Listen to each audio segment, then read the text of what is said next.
Hi everyone, welcome to the Feed the Soul Company podcast, a space I've created to share my story and to encourage you to share yours. I'm your host, Liv Sedla, and I cannot thank you enough for being here. So starting off, this episode will be posted May 18th, and this would be right after graduation. By now I've graduated from UNLV with my bachelor's in psychology and a minor in international business. The premise of this episode was going to be filling my dad in over the past 4 years, but to be so honest, I am so tired. I don't really feel like diving that deep right now. This episode I really just wanted to serve as one, keep a commitment I made to myself. I have made a schedule from the beginning of this semester to post episodes every other week, and I missed the one that was supposed to be on May 4th, but I wanted to uphold that this May 18th one because when I set out the schedule for the episodes, I saw there would be one posted on this day, and I don't want this day to go by and me not have something posted. So starting off that, and honestly, I'm just burnt out. Like, what I'm about to tell you guys, a little life update, very good, a lot of really, really good things, but I need a break. So I will be taking a break of creating content and posting podcast episodes, but I'll still be working on Feed the Soul. But yeah, let's get into it. So starting off, instead of filling in my dad over the past 4 years, it's going to be filling in my dad, my growth since everything's happened, and a little life update. So I told you I didn't really want to record this. I woke up this morning, day of recording, and felt kind of heavy and like, hey, maybe I shouldn't record because I need to be more upbeat or more positive or just more put together for this episode. But I was like, that kind of defeats everything I speak about for Feed the Soul. So I threw on one of my dad's old t-shirts and decided I'm going to go back to my apartment and not record this in the studio, but just kind of a more comfortable space for me. So thank you guys for being here and listening or watching, and I really appreciate it. As I mentioned, this will be a little filling in / life update. So friends, family, if you're here to kind of just listen in about what I've been up to, I'm so happy you're here. Starting off, so after season, which ended this past fall, I've been exploring the company side of Feed the Soul Company. So what does that mean? Feed the Soul Company was just a podcast about sharing stories of athletes, coaches, different people in sport to talk about how they take care of themselves to promote the conversation of recovery in the sports world. But now it is a full-on business, registered business. Shout out to my uncle for helping me with that. But it is we provide services. We do team workshops and individual mentorship, as well as our shop. We have t-shirts we sell now. So if you want to sport a cool mental health brand, that's what we have. So we have podcasts, services, and our shop. Also after season, I became an intern for Vegas Thrill. So the Vegas Thrill, for people that don't know, is the pro volleyball team here in Vegas. No, I didn't try out to play. I was ready for volleyball to be done as a job and the pressure of that. So I really enjoyed working on the office side and the back side of things. Fan engagement in most pro sports. I couldn't define it for you as Vegas Thrill. We had such a small team that I was kind of doing a little bit of game entertainment and a little bit more of what's considered just fan engagement. But just to run you quickly, I was helping in the office plan all of the games and scheduling people like the anthem singers, color guard to come in. For example, we had a first responder theme night. First responder, like honoring them And at this point, I had to take over more of the director roles because the person I was interning for had taken a position with another company. So I went from intern and then had to take up more director roles. Um, but basically, just a lot of organization, delegating, planning, telling game day staff what to do. I'm not sure if that was a great explanation, but that's like the best way I can sum it up in my head. But it was a lot. Like after season, I thought I was gonna have so much time in the spring to like explore who I am outside of sports, which I did. And Vegas Thrill was such an incredible experience for my confidence and just understanding who I am in the working world. But I kind of quickly just kept going. Like I didn't really stop after season in terms of being busy. So when most people are saying like, "Oh, you have all the time in the world," that wasn't really the case for me. Because and it was a great experience, but I just kind of continued go go go. And after that, about halfway through season, I was approached by um, the nonprofit, the Defensive Line, which is a nonprofit founded by Chris and Martha Thomas, such lovely people who have created suicide awareness workshops for schools, communities, and essentially to eliminate the silent epidemic of suicide, especially of people of color. So I had a great time working with them. I was doing that part-time.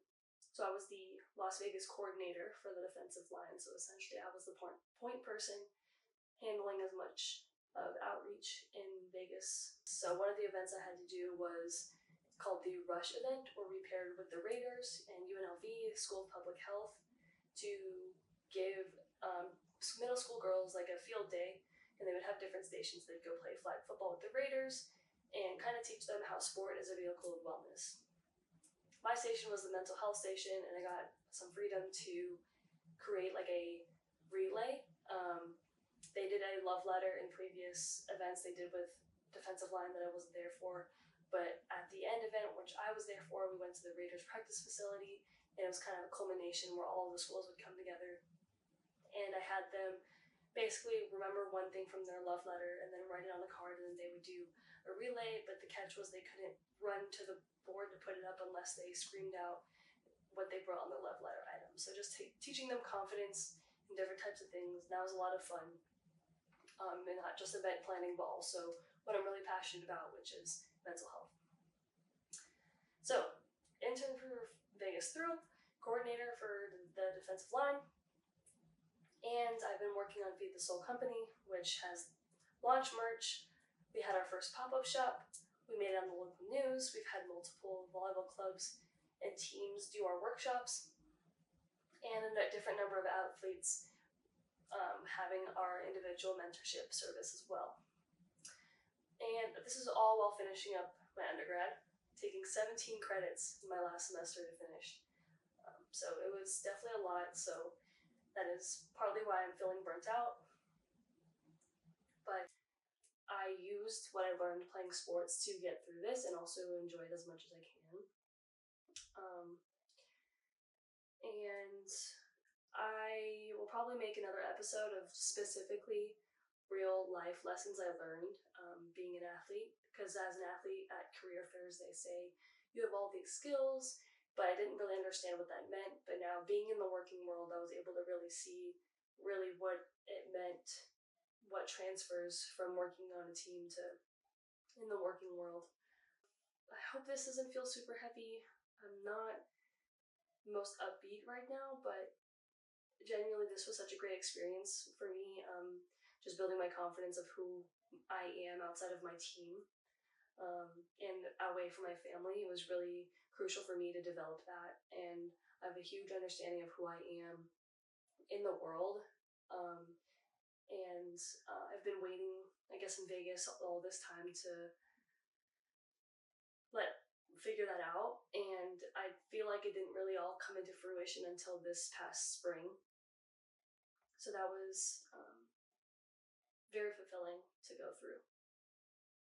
That's my life update of what I've done, and I have more to come of where I'll be going. But for filling in my dad for that premise of this episode, There was a couple different things I wanted to compare. Just my senior night for high school and then my senior night for college. Just the different places I was in. Like I remember my senior night of high school, leading up to it, I didn't think I was honestly going to make it then because I was so honestly just depressed and in a really tough mental spot. I was self-harming pretty regularly and it just was a pretty dark place. But this past senior night with my mom and my teammates in college, like I was so looking forward to it, and since then I've like realized the peak of my time in my life isn't in school or even in college. It's like I'm so excited for the rest of my life after this, and I think that's just such a huge difference from where I was 4 years ago. Um, Also, I'm engaged. I think that's crazy because 4 years ago I was with my boyfriend at the time. Wasn't necessarily the best for me or my mental health, and I thought he was because um, I thought I found someone that could relate to me when I was at a low. But what I've learned is that I'm a person where I can get low, but I'm also someone who's very enthusiastic and bright and vivid and just like so full of life. And that person couldn't match me on both ends of what I can bring. And I found that person who can, and I'm very grateful. Um, Speaking of which, with my fiance, so for what's to come, I'm moving to Ohio, and with that being said, I will need to reestablish my process for everything I've done with Feed the Soul. So in terms of recording episodes, editing, posting, I've used all of UNLV's school resources for that. So my laptop is borrowed from athletics, my software, the computer I edit on is the libraries, the mics I use, everything is UNLV's, so I'll have to get my own stuff finally. That's part of why I'm taking a little bit of a break for this. So I'll be getting my own equipment. More about my move to Ohio. So my fiance just committed to play basketball at Kent State. I'm very excited to be around my family again. To be honest, I'm a little nervous moving back Midwest just because when I think about Midwest, it's kind of a darker time in my life just because I didn't enjoy high school the most. Then obviously at the end of high school was my dad passing. So when I left, it was almost like, hey, I'm super excited to start something new. But leaving Vegas, it's like I've created so much and I've gotten to a point where I'm thriving, which I feel like this is the first time in my life I really feel that. And I'm leaving it, and I'm leaving it on a good note. And I know it's time to leave Vegas, but it just kind of easier to leave when things aren't going great. But I'm hoping when I go back to Ohio to kind of reassociate different things and just create a better life for myself and keep on growing Feed the Soul. This isn't going to be the most articulate or polished episode, and for the people that are listening, thank you, and I just appreciate your support. I was trying my best to like make it as good as possible, but I think this is just the product I'm gonna produce, and something's better than nothing. So I'm proud of myself for that. But I also feel like in Mental Health Month, like May, I should have been posting a lot more, but just didn't happen with life happening, finishing up school, moving, different jobs I took up. My family and my brother and my sister are graduating this month. So May is kind of an interesting month because it's not heavy per se, but it's like just so full of life because so many good things are happening. I'm graduating, moving, all these good things, but then in the back of my mind, it was always like, oh, May is the month that my dad passes. So I think that's kind of a normal thing for grief for people that have gone through that. I'm sure they can relate, but that's just a little bit about what's going on. Thank you for listening, and I want to say in honor of my dad, go get a shot of bourbon or whiskey or something, but I think it's interesting, like, I used to think like honoring him, like I would smoke weed or something and be like, oh, this is how I'm honoring him, but I actually don't necessarily love weed, honestly. Like, doesn't I don't love how it makes me feel, and um, I think the best way you can honor somebody is just living your life to the fullest of what you do. So if you're listening to this, go do something fun for yourself today, and it is Sunday, so feed that soul a little bit on this Soul Sunday. But thank you again, and see you next time when I post the next episode, whenever that is.